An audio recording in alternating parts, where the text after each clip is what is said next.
hidup bebas dari dosa. Atau kita merdeka dari dosa. Bagaimana agar setiap kita, pribadi lepas pribadi tanpa terkecuali, sebagai jemaat Tuhan, kita bukan hanya KTP Kristen, kita bukan hanya ada di dalam jadwal-jadwal ibadah kategorial di gereja lokal kita masing-masing,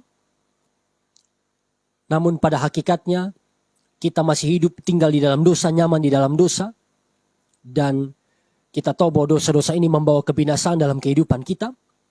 Tetapi lewat firman malam ini, kita bisa dipulihkan oleh Tuhan. Kita bisa mengerti bahwa hari ini, sehancur apapun keadaan kita, segelap apapun hidup kita, sejauh apapun kita pergi meninggalkan Tuhan, masih ada harapan buat saya dan saudara. Amin. Masih ada pengampunan, masih ada pemulihan yang Tuhan ingin kerjakan di dalam kehidupan kita. Saya sangat sering mendapatkan message melalui messenger di page Facebook, dan juga membaca komen dari sahabat-sahabat Facebook, mendapatkan WhatsApp dari setiap gereja Tuhan, jemaat Tuhan. Pak Pendeta, bagaimana supaya saya bisa hidup benar? Bagaimana supaya saya bisa taat kepada Tuhan? Saya hari ini sudah jatuh, Pak Pendeta. Saya hari ini adalah orang berdosa. Hari ini saya ada di dalam kegelapan. Saya terjebak dengan perzinahan.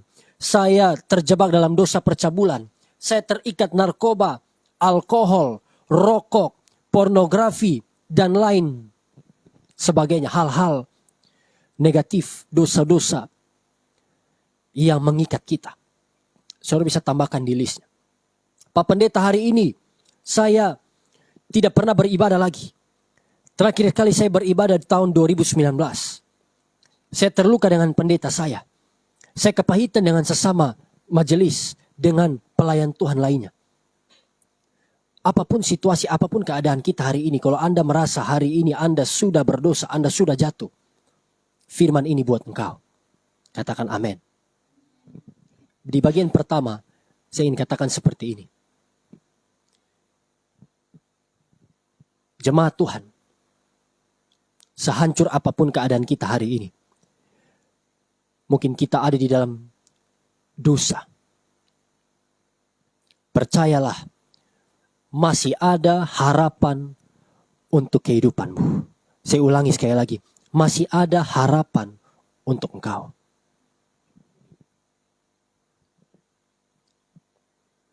Saya ingat video dari almarhum Pastor Aditya Oloan yang viral kembali sesudah hambanya meninggal ini. Jangan kasih titik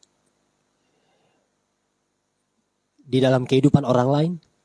Jangan kasih titik di dalam kehidupanmu kalau Tuhan masih mau berikan koma.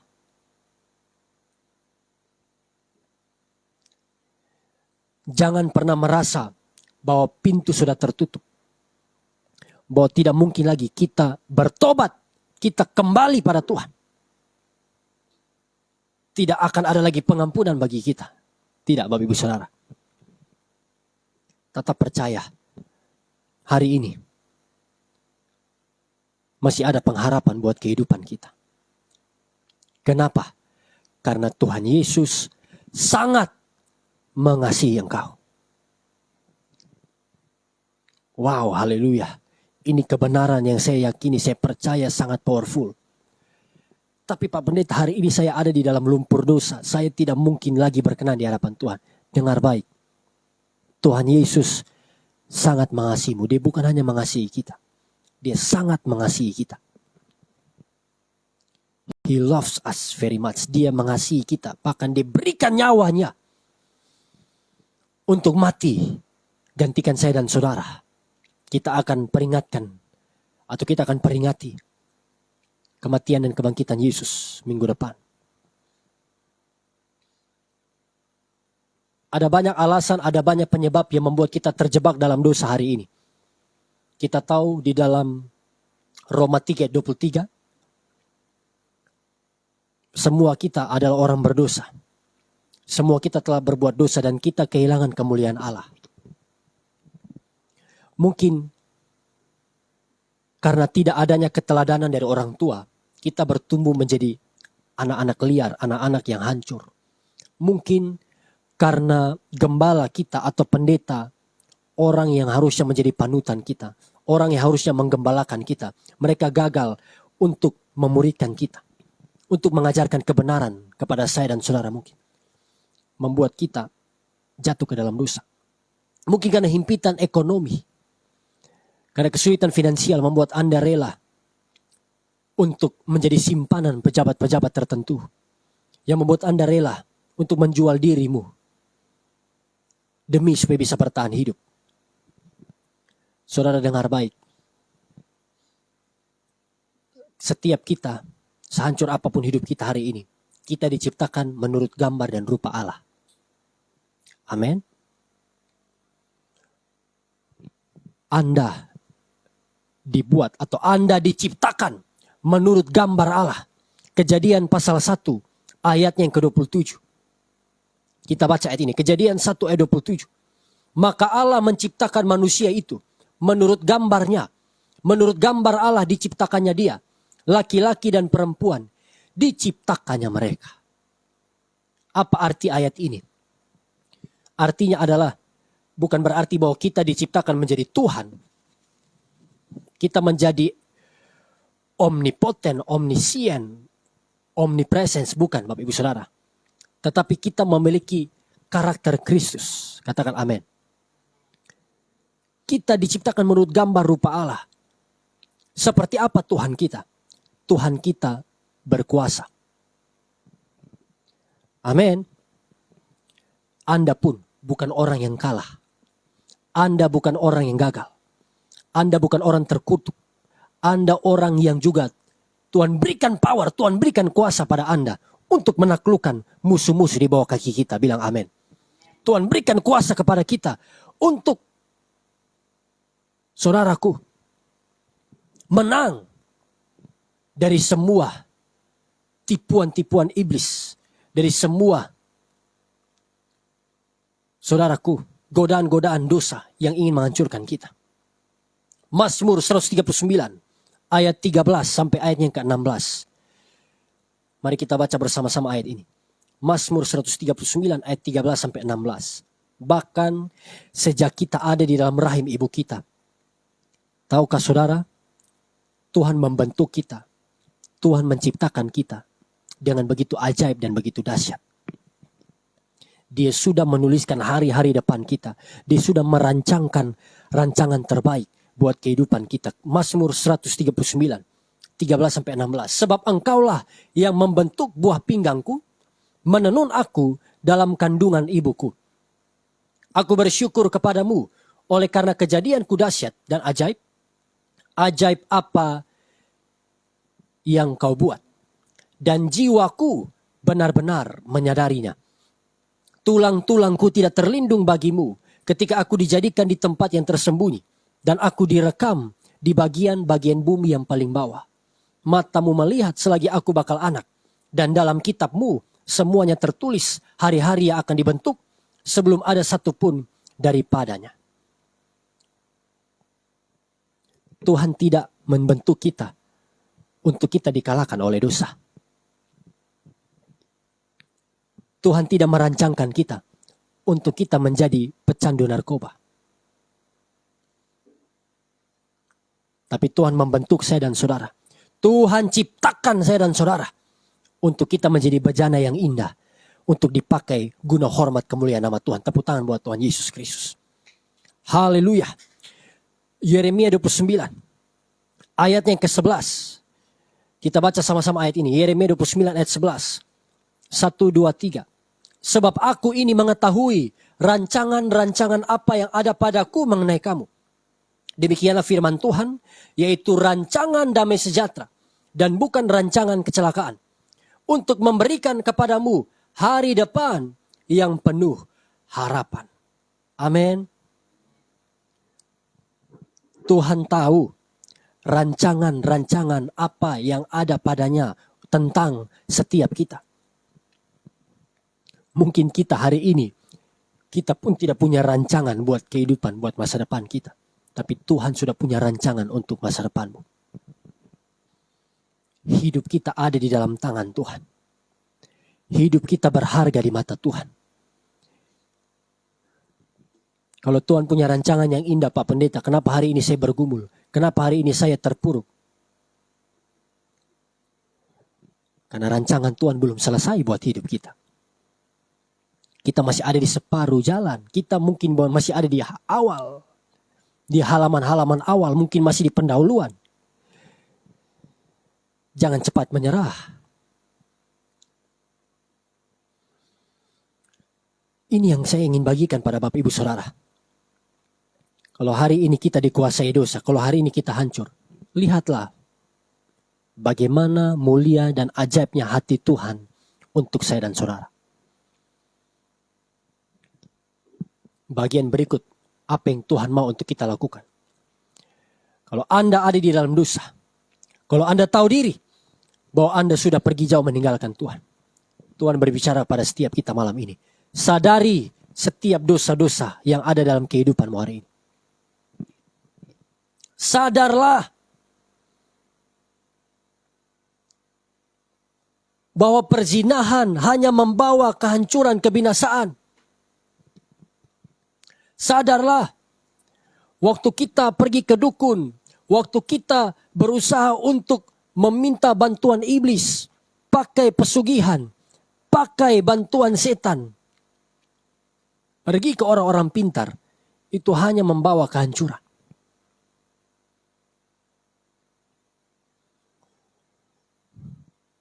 Sadari setiap dosa kesalahan kita.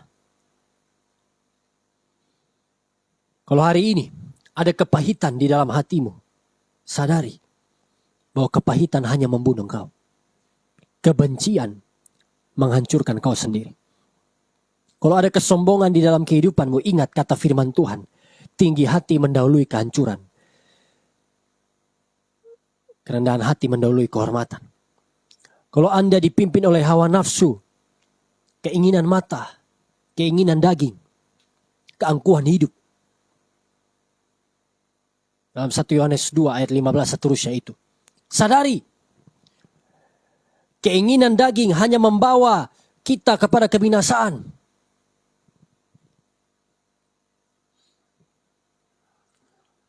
Setiap dosa-dosa yang kita perbuat melukai hati Tuhan kita.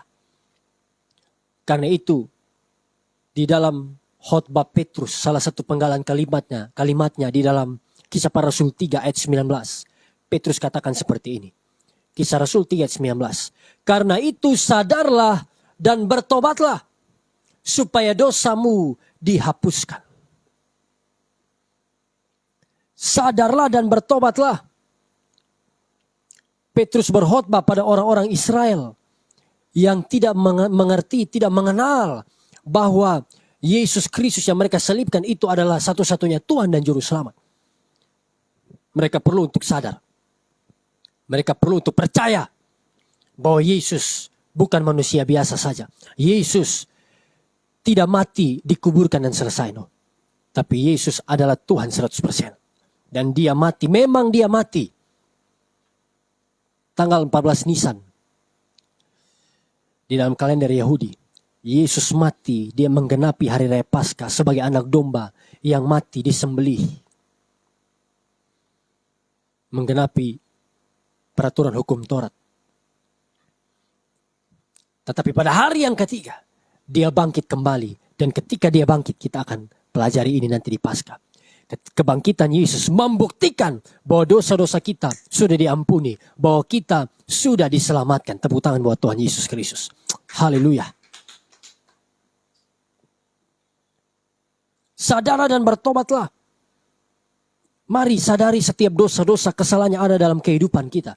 Jangan lagi simpan kepahitan, dendam, kebencian, kesombongan, hawa nafsu. Karena itu hanya membawa kehancuran. Roma 6 ayat 23. Paulus tulis lebih lanjut seperti apa? Upah dosa adalah maut. The wages of sin is death. Saudara tabur apa? Saudara akan tuai itu. Saudara tidak akan mungkin menabur dosa dan kau akan menuai kehidupan kekal. Tidak mungkin. Saudara tabur benih apel, saudara akan menuai buah apel. Amin. Saudara tabur pertobatan, saudara tabur hidup kudus, saudara tuai berkat, promosi, dan keselamatan di dalam Tuhan. Perhatikan ini.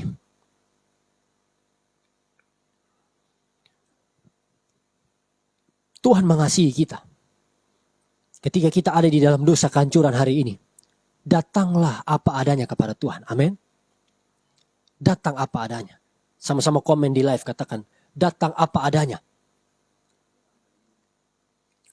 Karena ini yang seringkali menjadi kesalahan dari banyak orang percaya, kesalahan dari banyak kita orang Kristen, sehingga kita tidak pernah pulih, kita tidak pernah diberkati, kita tidak pernah berubah. Karena apa? Karena kita berpikir, saya harus sempurna dulu, saya harus kudus dulu, baru saya datang pada Tuhan. Saya harus pulih dulu, tidak boleh ada setitik pun dosa dalam hidupku, baru Tuhan akan berkenan atas hidupku. Dan sampai mati, saudara tidak akan pernah datang pada Tuhan. Karena seumur hidup kita, saudaraku, kita masih bisa jatuh dalam dosa. Dan kita tidak akan pernah bisa sempurna. Betul atau benar? Karena itu Tuhan mau, kalau kita mau dipulihkan, kalau kita mau disembuhkan, kalau kita mau diampuni, datang apa adanya kepada Tuhan. Sama-sama komen lagi, katakan, saya mau datang apa adanya. Datang kepada siapa? Ke pendeta terkenal. Apakah datang ke gereja-gereja besar? Apakah datang kepada hamba Tuhan di Jakarta atau hamba Tuhan di Kalimantan? Tidak, Bapak Ibu Saudara. Datang pada Yesus Kristus.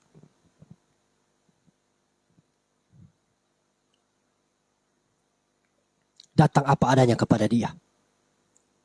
Dia tidak hanya berkenan dalam hidup kita atau berkenan atas hidup kita ketika kita kudus, sempurna, suci.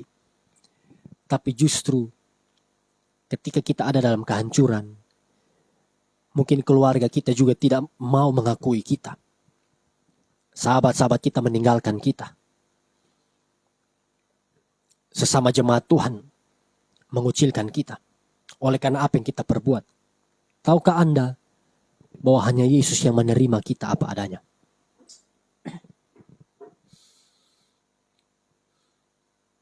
Bahwa Yesus tetap mengasihi kita. Dan Dia menerima kita. Karena Dia tahu bahwa kita adalah anak-anaknya yang berharga di matanya. Katakan bersama-sama saya adalah anak Tuhan Yesus. Tapi Pak Pendeta, ini saya baru selesai mabok sore tadi dengan teman-teman saya. Katakan saya adalah anak Tuhan Yesus. Tapi kemarin saya masih jalan dengan istri orang, Pak Pendeta. Katakan saya anak Tuhan Yesus. Engkau tahu itu dosa. Datang pada Tuhan. Akui dosamu. Tuhan mau mengubah engkau. Amin. Kenapa saya katakan ini? Kenapa saya berani katakan kita bisa datang apa adanya pada Tuhan? Saudaraku, di dalam Alkitab, sepertiga tokoh Alkitab itu orang-orang berdosa. Sepertiga tokoh-tokoh Alkitab yang dipakai dengan luar biasa oleh Tuhan. Bukan malaikat. Bukan orang-orang hebat. Saya tidak katakan seperti ini berarti mari kita berdosa. Kan tokoh Alkitab berdosa. Mereka orang-orang yang dulunya berdosa. Tapi ketika mereka datang pada Tuhan, Tuhan ubahkan, pulihkan, Tuhan pakai luar biasa. Yang mau tetap dalam dosa, yang mau tetap simpan dosa, akan hancur. Istri Lot selesai. Kain selesai. Siapa lagi? Raja Saul tidak ada harapan. Karena mereka pegang kuat dosa mereka. Tapi kita tahu Daud. Saya tanya pada Bapak Ibu, apakah Daud orang sempurna? Daud bukan orang sempurna. Bahkan dosa Daud, saudara, sangat sadis. Kalau mau disebut. Sudah berzina, ambil istri orang. Susun lagi pembunuhan berencana. buat suami dari Batsheba. Waktu saya baca cerita ini beberapa hari yang lalu, karena kita juga bahas Daud, saya teringat seperti ini Bapak Ibu Saudara. Daud tidak belajar dari pengalamannya. Sebagaimana Saul perlakukan dia, sekarang dia perlakukan. Bahkan dia berhasil bunuh orang. Kalau dalam 1 Samuel 18 kita lihat Saul berusaha untuk bunuh Daud. Dia utus Daud berperang. Tapi karena Tuhan menyertai Daud, Daud selalu menang. Daud selalu selamat. Sekarang dia yang utus Uria untuk mati dalam peperangan. Dosa Daud luar biasa. Tapi saya tanya, apakah Daud tidak diampuni, tidak dipulihkan? Mazmur 52 berisi bagaimana pengalaman Daud mengaku dosa. Sesudah Nabi Nathan labrak dia, sampaikan kebenarannya. Daud tidak sombong, Daud tidak angkuh, Daud tidak melawan Nabi Nathan. Dia bisa saja melakukan apapun untuk menutupi dosanya. Tapi justru Daud rendah hati, aku berdosa. Dan waktu dia mengaku dosa, dia dipulihkan Tuhan. Siapa Petrus? Kita tahu Petrus bukan orang sempurna. Petrus berkata di dalam perjamuan bersama dengan Yesus, sekalipun mereka semua meninggalkan engkau. Kalau orang Kupang, kalau bahasa Kupang PU bilang begini. Kan Petrus kalau di Kupang bilang PU ya. PU katakan begini. Tuhan, biar dong semua kastinggal lu. Beta son akan kastinggal Tuhan. Nyawa pun akan beta beri untuk Tuhan. Siapa yang omong? PU. Tapi Tuhan bilang apa? PU, Petrus, ayam belum berkokok 3 kali. Kamu sudah berkokok 3 kali. Artinya belum berkokok 3 kali. Petrus sudah menyangkal Yesus berapa kali? 3 kali. Petrus jatuh. Para rasul lari tinggalkan Yesus waktu Yesus menderita. Tapi Tuhan tidak buang Petrus. Walaupun dia jatuh. Ada satu bagian yang tidak tercatat secara detail di Alkitab. Tetapi Paulus kutip, Tuhan menampakkan diri kepada Kefas, kepada Petrus. Dan para penafsir berkata bahwa di ayat inilah ada restoration, ada pemulihan antara Yesus dan Petrus. Walaupun dia jatuh. Tapi Yesus terima dia apa adanya. Yesus pulihkan dia. Sesudah Yesus pulihkan Petrus, sesudah Petrus alami pengampunan, Yesus bertanya pada dia seperti ini, apakah engkau mengasihi aku? 3 kali Yesus bertanya. Karena 3 kali Petrus menyangkali Yesus. Gembalakanlah domba-dombaku. Apa yang terjadi? Sesudah Petrus dipulihkan. Sesudah Petrus dipenuhkan Roh Kudus. Khotbah pertama Petrus di dalam Kisah Para Rasul 2. Petrus yang penuh Roh Kudus. Berapi-api menyala-nyala. Waktu Petrus berkhotbah. 3.000 orang bertobat. Beri tepuk tangan buat Tuhan Yesus Kristus. Amin. Perempuan berzina. Tuhan ampuni. Ditangkap basah. Ahli Taurat orang Farisi berusaha untuk menguji Yesus dengan peristiwa ini. Tapi singkat cerita Yesus katakan begini. Siapa di antara kalian yang tidak pernah berbuat dosa, angkat batu dan lempar terlebih dahulu. Siapa yang lempar? Siapa yang berani lempar, saudara? Tidak ada seorang pun yang berani lempar. Alkitab catat mulai dari yang tua-tua mereka meninggalkan tempat itu. Yesus katakan yang tidak berdosa yang lempar batu duluan. Saudara, pertanyaannya, di tempat itu hari itu, siapakah satu-satunya pribadi yang tidak berdosa? Siapa yang sempurna? Yesus. Saya tanya, apakah Yesus layak untuk melempari perempuan ini? Yesus layak. Yesus tidak berdosa. Tapi apa respon Yesus? Oh haleluya. Yesus katakan begini. Di mana mereka yang mau melempari engkau? Aku pun tidak menghukum engkau. Go and sin no more. Pergi dan jangan berbuat dosa lagi. Amin. Ini dia. Tuhan berikan kita kasih karunia supaya kita sadar, Tuhan, Engkau bisa hukum aku, Engkau bisa berikan titik dalam hidupku, Engkau bisa tidak lagi pulihkan aku, tapi justru Engkau ampuni aku supaya aku pergi dan tidak berbuat dosa lagi. Saulus, pembunuh orang Kristen, ketika Tuhan memulihkan dia, Saulus menjadi Paulus. Dia menjadi rasul kasih karunia yang begitu besar. Dia menulis sebagian besar perjanjian baru. Paulus yang tulis. Mari Bapak Ibu jemaat Tuhan, kalau engkau adalah orang berdosa, kalau engkau ingin bertobat dan kembali pada Tuhan, datanglah kepada Tuhan hari ini. Sadarilah bahwa dosa-dosa dalam kehidupan kita membawa penghukuman, membawa kehancuran. Rencana Tuhan bagi kita adalah yang terbaik. Tuhan mengasihi kita. Dan Tuhan sanggup untuk memulihkan kehidupan kita.